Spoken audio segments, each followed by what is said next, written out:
नमस्कार दोस्तों, आप सभी का डीएलएड क्लास में हार्दिक स्वागत करता हूं। आप सभी कैसे हैं? आज हम पार्ट 3 भाग 3 नंबर का वीडियो आज पढ़ाने जा रहे हैं। आप सभी अपने परीक्षा को अच्छा बनाएं और पेपर को सरल करें, जिससे आपका बैक लगने का चांस ना आए। यदि बैक वाले बच्चे हों तो वो अच्छे से पढ़ लें, दोबारा बैक फॉर्म भरने की नौबत ना आए। आइए हम आगे का क्वेश्चन सॉल्व कराते हैं। जैसा कि मैंने पहला और दूसरा वीडियो में डाल दिया है और तीसरा वीडियो ये अपलोड होगा, और आप सभी इसे लाइक करें, सब्सक्राइब करें, अपने उन दोस्तों को शेयर करें जिनको ये लगे कि मैथ बहुत कठिन है, मैथ का क्या होगा जी, दूसरे से कहना पड़े कि हाँ जी आप हमारा मैथ में सहयोग कर दीजिएगा, हम आपका सब में सहयोग कर देंगे। तो ऐसी नौबत आपका ना आ सके हैं। आप अपने बल पर रहिए, दूसरे के भरोसे धनुष नहीं चलाइए। दूसरे भरोसे रहेंगे तो हो सके वो अपना करने के चक्कर में आपका साथ छोड़ दे। इसलिए हम इसी क्रम में आगे बढ़ते हैं। और जैसा कि कल हम आपको बताए थे कि त्रिभुज का क्षेत्रफल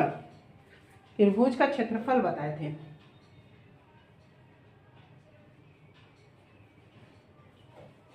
कल हम आगे की कक्षा में बताए थे कि त्रिभुज का क्षेत्रफल क्या होता है, क्षेत्रफल के फार्मूला पे एंडिंग किए थे, उसी पे रोक दिए थे। आज हम तीसरा भाग बनाते हैं।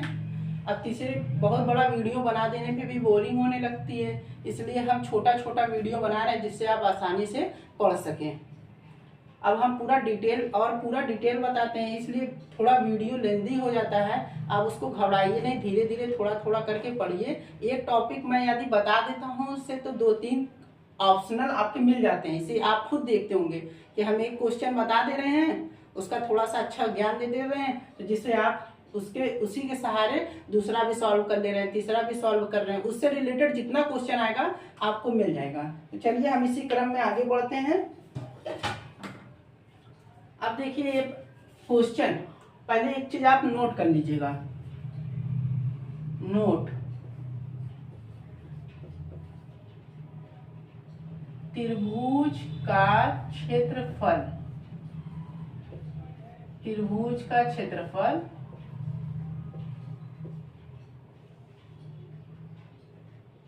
1/2 आधार गुणे ऊंचाई। ठीक है, ये फार्मूला है, इसको आप लर्न कर लीजिएगा। बहुत ही सिंपल है, बहुत बड़ा चीज नहीं है। कैसे? देखिए ये त्रिभुज है, समकोण त्रिभुज है। हाँ, इसमें क्या होता है, समकोण त्रिभुज बनाना है। हम समबाहु त्रिभुज बना दिए हैं, इसको हम समकोण त्रिभुज बना देते हैं।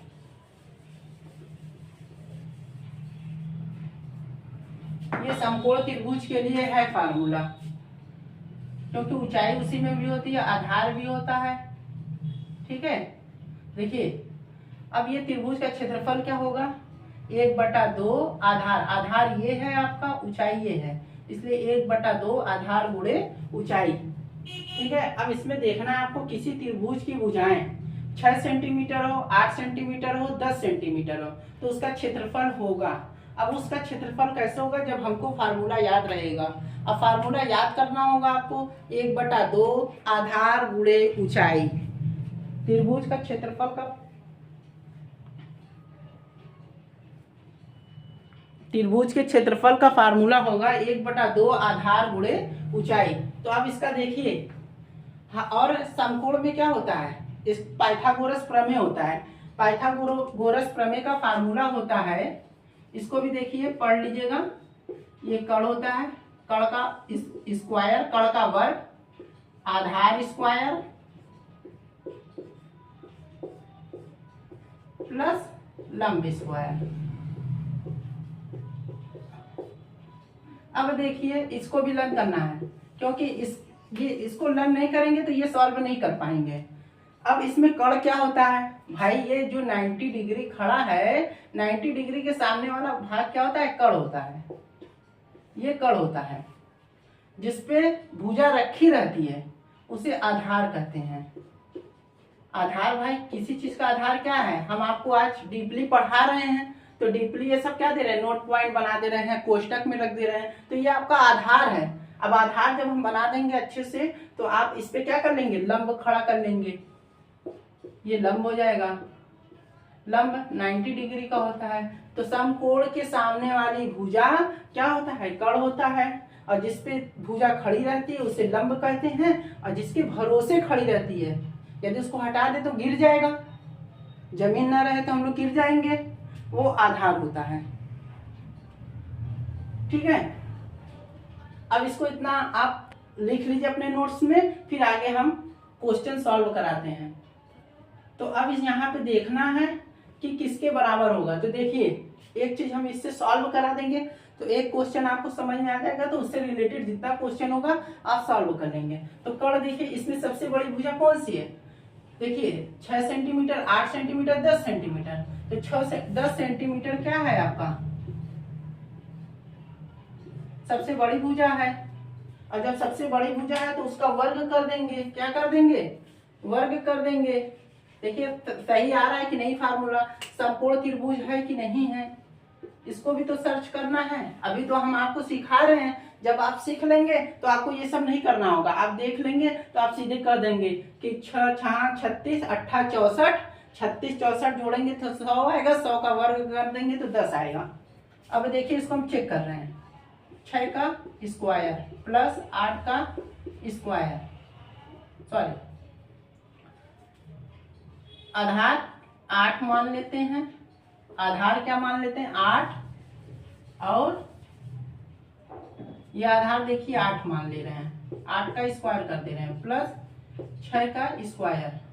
अब इसको देखिए करते हैं 100, और ये 8 64 प्लस 36। अब जोड़ दीजिए, देखिए दोनों बराबर आ जाएगा। तो 6 4 10 की 0 1, 6 3 9 1 10, देखिए दोनों बराबर आ गया।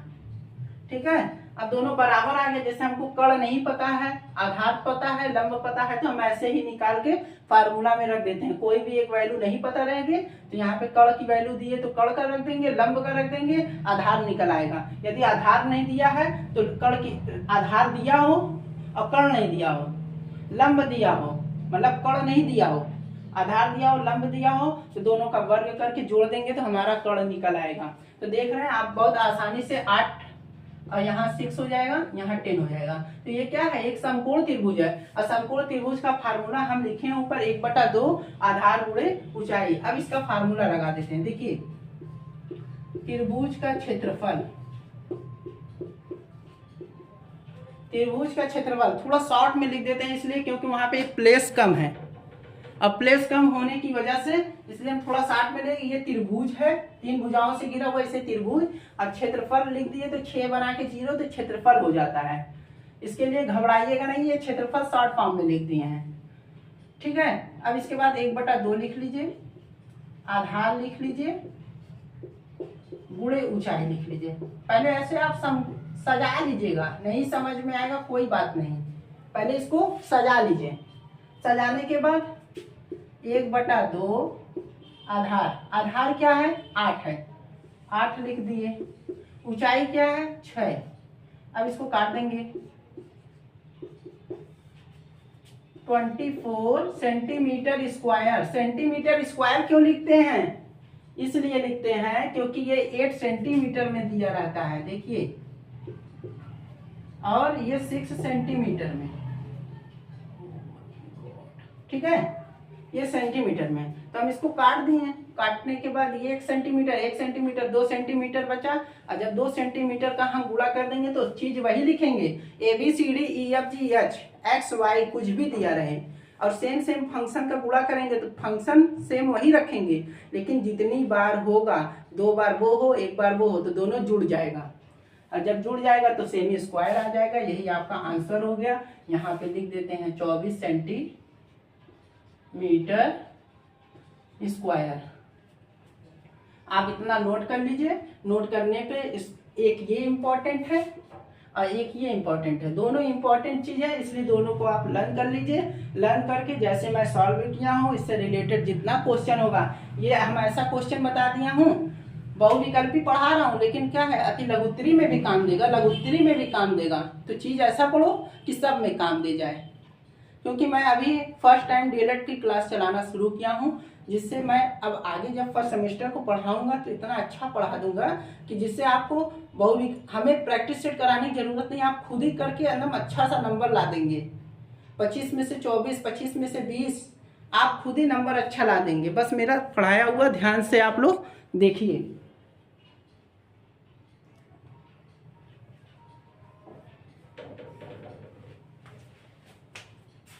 चलिए अब हम लोग दूसरा क्वेश्चन सॉल्व करते हैं। देखिए दूसरा क्वेश्चन भी उसी के बेस पे है। इसमें क्या दिया है कि आधार दिया हुआ है। देखिए ये आधार 10 सेंटीमीटर, ऊंचाई दी है। देखिए इसमें आधार है और ऊंचाई है। इसमें क्या है, आधार है ऊंचाई है। देखिए ये देखिए यहाँ पे आधार है ऊंचाई है, तो यही फार्मूला हमारा लग जाएगा। अब यही फार्मूला लग जाएगा तो इसके लिए हम लोग क्या करेंगे, फिर से देखिए इसी जगह हम दूसरा सॉल्व कर दे रहे हैं क्वेश्चन। आप लोग भी सॉल्व करिए और आंसर बताइए कि क्या आएगा आंसर। जब एक क्वेश्चन आप जान जाइए कि हाँ कैसे हो रहा है, कैसे सर बताए हैं, वैसे उसी के आधार पे आप लोग भी करेंगे तो आपको भी आ जाएगा। हमारे वीडियो को रोक दीजिए, वीडियो पुश कर दीजिए, फिर उसके बाद देखिए लगाइए, जैसे हम बता रहे हैं आपको वैसे कर देंगे तो आपको पता चल जाएगा कि हाँ भाई सही कर रहे हैं कि गलत कर रहे हैं। चलिए किया जाए। 1/2 आधार क्या है 10 सेंटीमीटर और ऊंचाई कितनी है 6 सेंटीमीटर। अब इसको काट देंगे। मैंने बताया है 2 से काटने का रूल क्या होता है, यदि कोई संख्या 2 का पहाड़े में ऊपर भी है नीचे भी है तो उसको आसानी से काट सकते हैं। जैसे बस भागफल नीचे लिखना है, शेषफल इसमें बचता ही नहीं है। 2 5 जा 10, अब 5 6 जा 30 यहाँ सेंटीमीटर लिख देते हैं, 30 सेंटीमीटर स्क्वायर। यही हो गया यहाँ पे 30 सेंटीमीटर स्क्वायर। लिखते जाइए, नोट कर लीजिए, फार्मूला को नोट कर लीजिए, लर्न कर लीजिए एक बार। फार्मूला तो लर्न करना होगा, फार्मूला का कोई ट्रिक नहीं होता है। तो अपने जैसे गाना गा के याद कर सकते हैं, जैसे आपको सुविधा हो वैसे इस फार्मूले को लर्न कर लीजिए। इसे पाइथागोरस प्रमेय कहते हैं, इसे पाइथागोरस प्रमेय कहते हैं। लिख दे रहे हैं इसी में छोटा सा, पाइथागोरस प्रमेय। मेरे पास स्पेस कम है इसलिए इसको ऐसे लिख दिया, पाइथागोरस प्रमेय बराबर कर्ण स्क्वायर आधार स्क्वायर प्लस लंब स्क्वायर। कर्ण स्क्वायर इक्वल टू आधार स्क्वायर प्लस लंब स्क्वायर। ये फार्मूला लर्न कर लीजिए। जब आपको कर्ण दिया हो, आधार दिया हो, लंब पता करना है तो इससे आप आसानी से निकाल सकते हैं, क्योंकि आगे के क्वेश्चन में बहुविकल्पी में दिया रहता है। चलिए अब हम दूसरा क्वेश्चन सॉल्व करते हैं, इसलिए इसको आप स्क्रीनशॉट कर लीजिए या इसका नोट्स पे लिख लीजिए। आगे के क्वेश्चन पे हम चलते हैं, इसको इरेज करते हैं क्योंकि आगे क्वेश्चन सॉल्व कराना है तो इसलिए हमको इरेज करना पड़ेगा। अब चलिए आगे का करते हैं। अभी इतने अच्छे अच्छे टॉपिक्स हम आपको बता देंगे जो लघुत्तरी में भी मिल जाएगा और अति लघुत्तरी में भी मिल जाएगा। शॉर्ट क्वेश्चन, लॉन्ग क्वेश्चन सब आपका हो जाएगा, जिससे आपको बहुत मदद मिलेगी। लगेगा कि हाँ भाई बहुविकल्पी पढ़े हैं, हमारा अति लघुत्तरी भी काम कर गया। पढ़ो एक काम करिए अनेक। अब देखो यहाँ क्या है, एक समांतर चतुर्भुज का क्षेत्रफल। अब नोट पॉइंट लिख लीजिए पहले, नोट, ठीक है। समांतर चतुर्भुज का क्षेत्रफल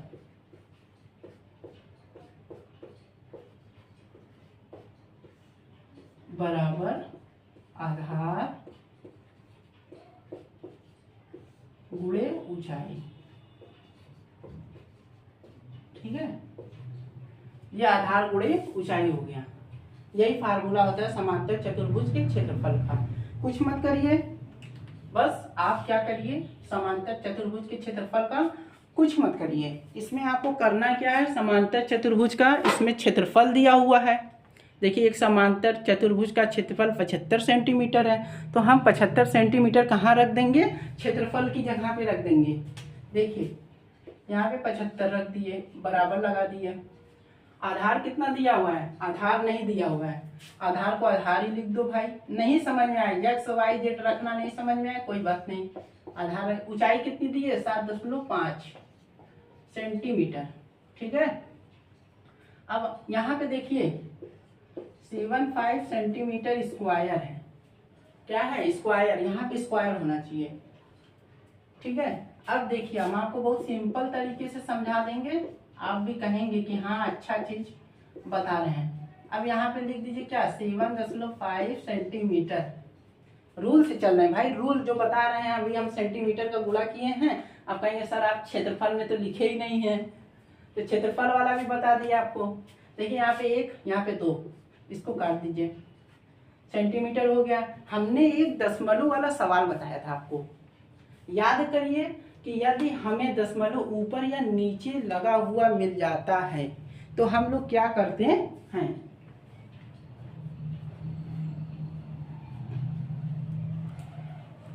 ऊपर नीचे यदि दशमलव वाला सवाल मिल जाता है तो हम लोग क्या करते हैं, कुछ नहीं करते हैं।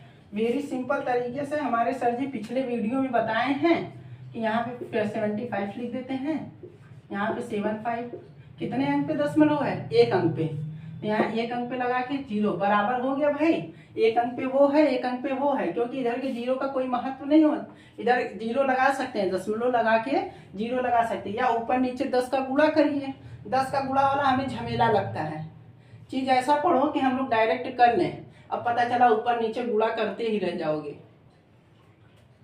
ठीक। अब इस दशमलव को दशमलव ऐसे उड़ा दिए, दोनों जगह दशमलव है 1 अंक पे, तो आसानी से हट सकता है। अब आधार बराबर 75 एकम 75, 75 एकम 1 0 लग गया, आधार आ गया कितना, आधार आ गया 10 सेंटीमीटर। दशमलव का खेला तो हम इतना अच्छा बता देंगे कि आपको गुणा भाग करने की जरूरत ही नहीं है।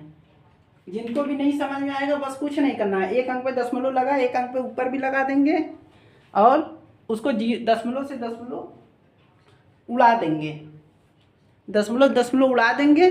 फिर उसके बाद हटा के साफ साफ लिख देंगे 750/75 बराबर आधार। अब काट के 10 आ जाएगा आंसर। इसको आप स्क्रीनशॉट ले लीजिए, फिर हम आगे चलते हैं। इसको अपने यहाँ ब्रैकेट में बना लीजिए ताकि इसको हम लर्न कर लें। लर्न किए रहेंगे तभी याद आएगा, क्योंकि फार्मूला याद रहेगा तो सॉल्व करने में आसान हो जाएगा। इसका कितना आ गया, 10 सेंटीमीटर। कितना आ गया, 10 सेंटीमीटर।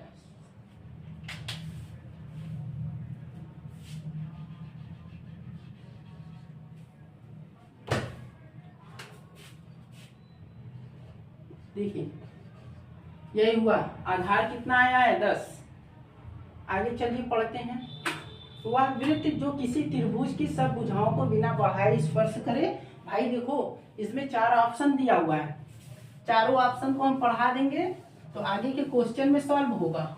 तो चारों ऑप्शन को हम लोग ध्यान से पढ़ेंगे, क्योंकि हमको अभी अति लघुत्तरी भी पढ़ना होगा और लघुत्तरी भी पढ़ना होगा, जिसमें क्या है कि हम लोग जब आगे से पढ़े रहेंगे, टॉपिक बना के लिखे रहेंगे, तो हम लोग को बहुत आराम रहेगा। इतना आराम रहेगा जितना सोने में आराम रहता है वैसे पढ़ने में आराम रहेगा।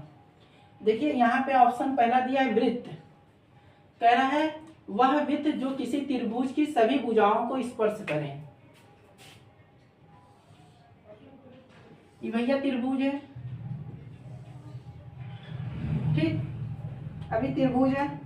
कह रहा है ऐसा वह त्रिभुज जिसकी किसी त्रिभुज की सब भुजाएं, भुजा तो यही है भाई, ये भुजा है, ये भुजा है, भुजाओं को बिना बढ़ाए, मतलब उसको बिना बढ़ाए स्पर्श करे कहलाता है। अब हम देखो इसको स्पर्श करा रहे हैं, थोड़ा सा भाई फिगर है, थोड़ा कंप्रोमाइज कर लीजिएगा। जब बुक पढ़ाएंगे तो तब देखिएगा एकदम बिल्कुल शानदार आपको बता देंगे, ऐसे शॉर्ट में थोड़ा पढ़िए। अब ये हो गया, ठीक है, अब ये हो गया। अब हम लोग पहले पढ़ते हैं वृत्त क्या होता है। क्या होता है वृत्त, क्या होता है।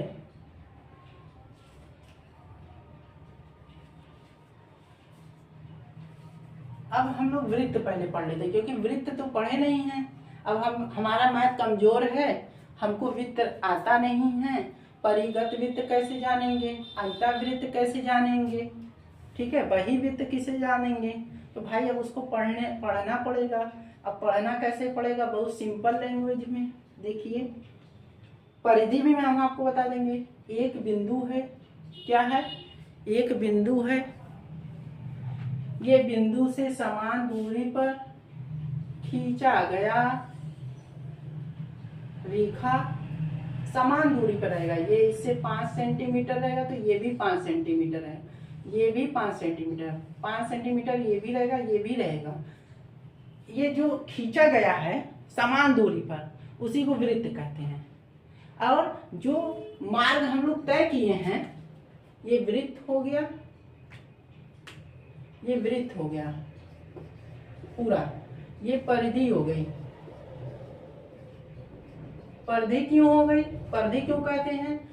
ये एक हम तार लेते हैं, तार ले लिए इतना बड़ा सा, ये तार है। इस तार को मैंने क्या किया? गोला बना दिया समान आकार का। जब समान आकार का बना दिया तो यही मेरी परिधि हो गई। तो हम इसी मार्ग पे चले हैं, इसलिए इसको परिधि कहते हैं। अब केंद्र से परिधि के बीच की दूरी को त्रिज्या कहते हैं। क्या कहते हैं? त्रिज्या कहते हैं। और वृत्त में चाहे जितनी त्रिज्याएं खींचिए, सब समान दूरी पर होते हैं। सारे ये त्रिज्या है, ये भी त्रिज्या है, ये भी त्रिज्या, ये भी। अब एक बात और सुन लीजिए, वृत्त के जब दो परिधि को मिलाया जाता है और वह केंद्र से होकर जाता है, किससे होकर जाता है? केंद्र से होकर जाता है, तो उसे व्यास कहते हैं। क्या कहते हैं? व्यास। जब वह केंद्र से होकर जाता है, परिधि के दो बिंदुओं को मिलाते हुए केंद्र से होकर जाता है, तो उसे व्यास कहते हैं।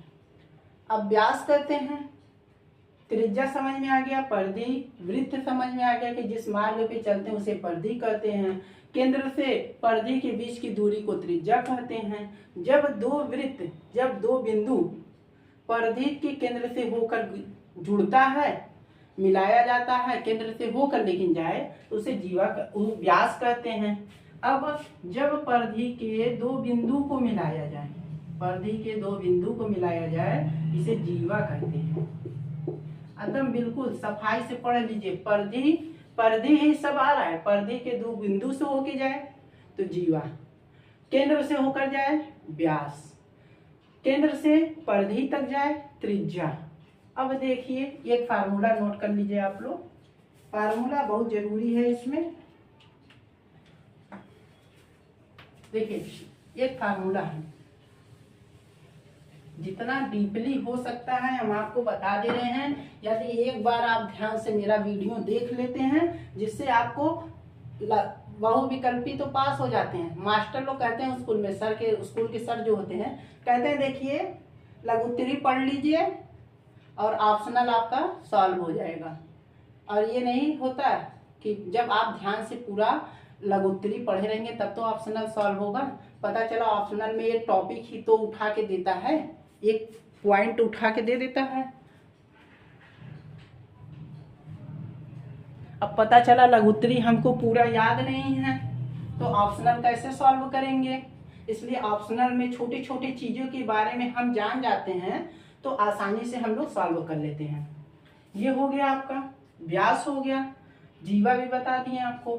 अब एक फार्मूला लिख लीजिए। देखिए फार्मूला,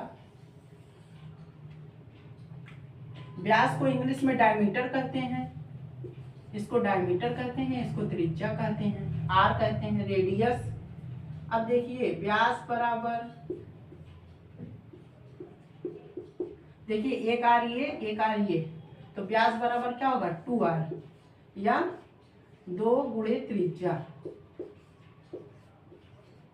इसी को एक्सप्लेन कर देते हैं। जब त्रिज्या पता करना होता है, r बराबर व्यास बटा 2। क्यों कर देते हैं बटा 2? क्योंकि व्यास ये भी इसकी त्रिज्या होगी, ये भी, तो 5 5 10 हो गया। अब 2 में 10 से भाग दे देंगे तो 5 त्रिज्या निकल आएगी। ये फार्मूला है, आप इसको नोट कर लीजिए, फिर आगे हम बताते हैं। वृत्त के बारे में हम आपको बता दिए। परिगत वृत्त क्या होता है? परिगत मतलब पूरा, और बहिर्वृत्त मतलब बाहर से जो ढके। और जो बाहर से ढकेगा ये देखिए पहले इसका क्लियर कर देते हैं। वह वृत्त जो किसी त्रिभुज की सब भुजाओं को बिना बढ़ाए स्पर्श करे कहलाता है क्या? उसको कहते हैं अंतःवृत्त। क्यों अंतःवृत्त कहते हैं? क्योंकि ये अंदर से स्पर्श करता है, ये अंदर से करता है, इसलिए अंतःवृत्त हो गया भाई। जो अंदर से करेगा उसको अंतःवृत्त कहते हैं।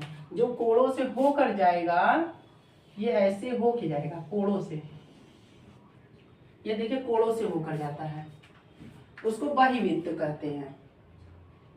ठीक है, इसको बहिर्वृत्त कहते हैं।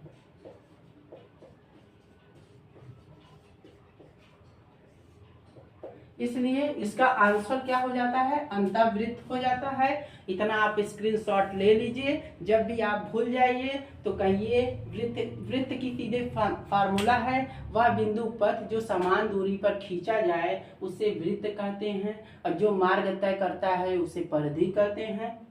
केंद्र से परिधि के बीच की दूरी को त्रिज्या कहते हैं।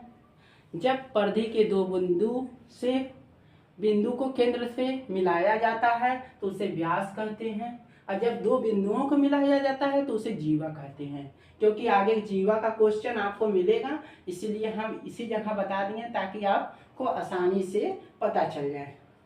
चलिए अब हम आगे बढ़ते हैं। हम जितना मेहनत कर रहे हैं उतना भी मेहनत आप मेरा आधा भी कर देंगे तो आपका देखिए परीक्षा इतना टॉप जाएगा कि आप भी कहेंगे कि हाँ कोई मास्टर यूट्यूब पे अब मुझे निचोड़ पढ़ाया है। निचोड़ शिक्षा बहुत ही कम मिलता है। मैंने भी बहुत सी क्लास देखी है जिसपे निचोड़ नहीं पढ़ाया जाता है, लेकिन हम आपके लिए निचोड़ आए हैं। उसका रीजन क्या होता है? जैसे आप सभी स्कूल में पढ़ते हैं, आगे अच्छे बच्चे बैठते हैं, टॉपर लोग, पीछे कमजोर बच्चे बैठते हैं। क्यों? उनको डर लगता है मैथ से, सर कुछ पूछ ना ले, मेरा इंसल्ट ना कर दे, इसलिए उनको डर लगता है। इंसल्ट तो कभी मत सोचना चाहिए। जो बच्चा ये सोच ले मेरी इंसल्ट हो जाएगी, वो कभी पढ़ नहीं सकता आगे।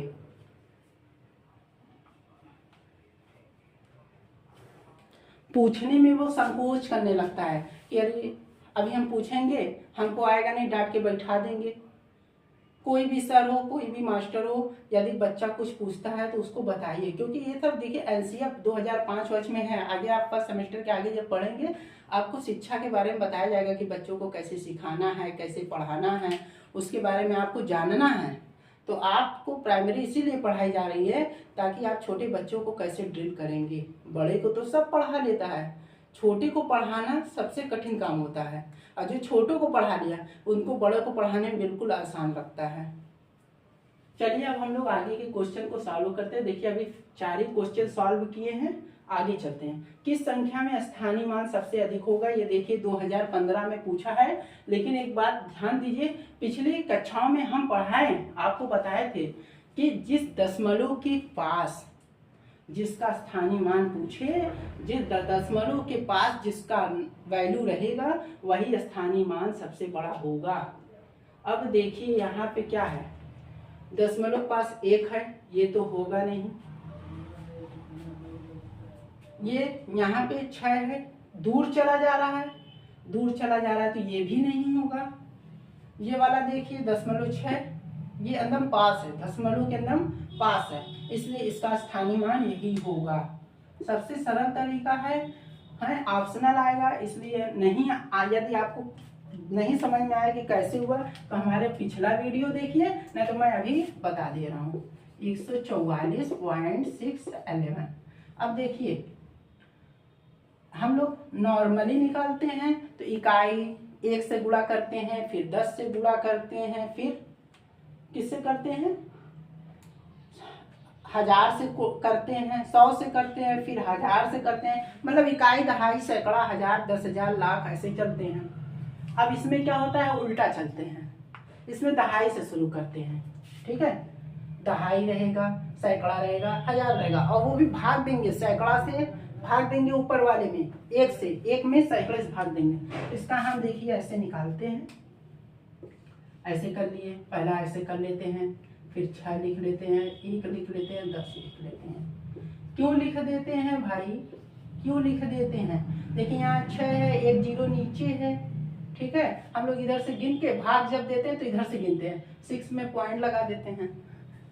ठीक है, अब ऐसे एक का हमको करना है, मान लीजिए एक का भी करके दिखा दे रहे हैं तो थोड़ा अच्छा समझ में आएगा। अब 1/100 है, 1 का गुणा 1 में, अब 100 से 1 में भाग देंगे, कितने जीरो हैं, 2 जीरो हैं, तो पहले 1 लिख लो भाई। कितने अंक पे दशमलव लगाने हैं, 2 अंक पे, क्योंकि नीचे 2 जीरो है। कुछ नहीं भाई, वेरी सिंपल, पहले जीरो लगाएंगे, फिर उसके बाद दशमलव 1 जीरो लगाएंगे, ऐसे होगा। अभी इसको बनाने लगते हैं, देखिए ये चीज आ जाएगा 0.01। अब इसको देखिए भिन्न में परिवर्तन कर दे रहे हैं।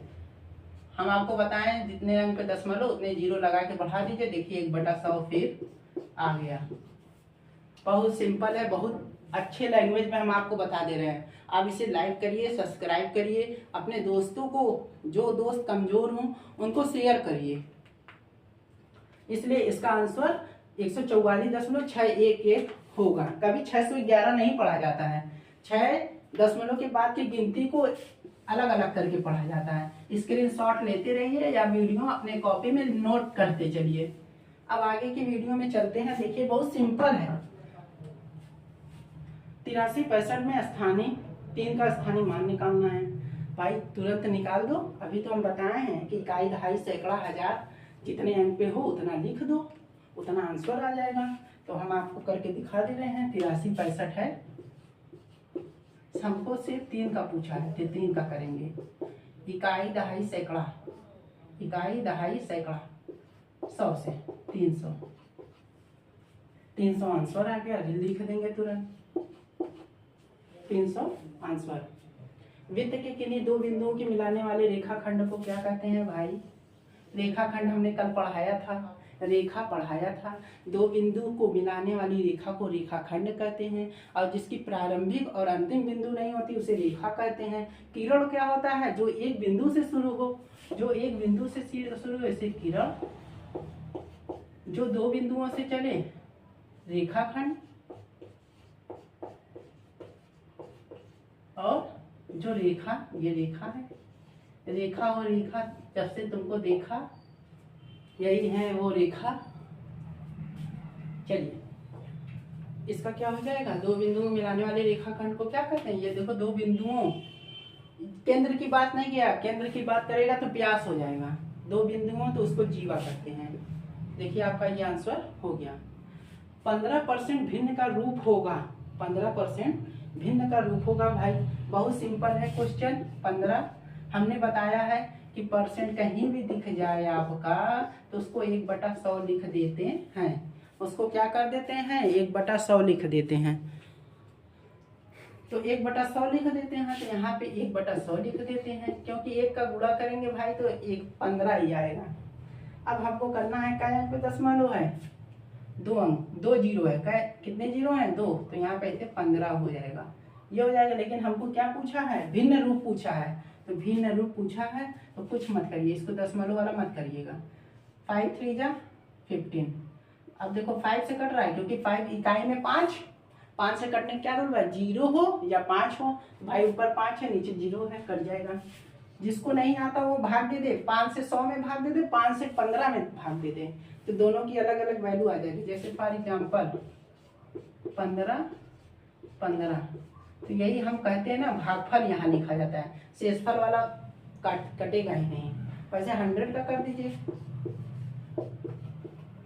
5 2 जा 10, अरे सॉरी ये कटकुट 0 यहाँ लग गया, 20 लिख दिए। तब इसका आंसर क्या हो जाएगा? 3/20। देखिए 2018 में आया है, तो 5-23 साल, देखिए 2024 में आ सकता है, इम्पोर्टेंट है, 2024 में आ सकता है।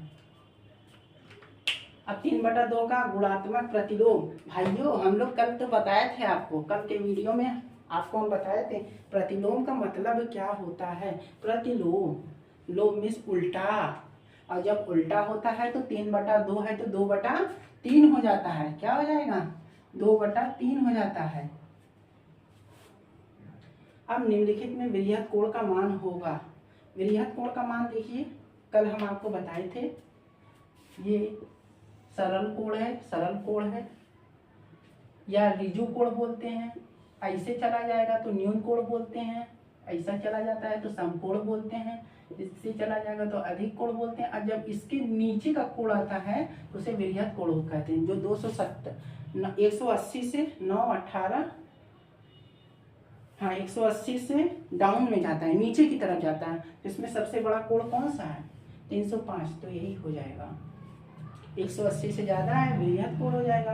अब आइए एक क्वेश्चन है, इसका वैल्यू निकालना है, और इसकी वैल्यू निकालने के लिए आप सभी को बहुत ही सिंपल है, जिसमें हमने बताया है कि यदि माइनस रहेगा तो अंदर का चिन्ह बदल जाएगा और प्लस रहेगा तो नहीं बदलेगा। तो आप सभी यह क्वेश्चन लगाकर दिखाइए और कमेंट बॉक्स में इसका आंसर बताइए। कमेंट बॉक्स में अपना आंसर बताइए कि हाँ आपका कितना आया है। 5x प्लस 7x माइनस 3, इसकी वैल्यू आप कमेंट बॉक्स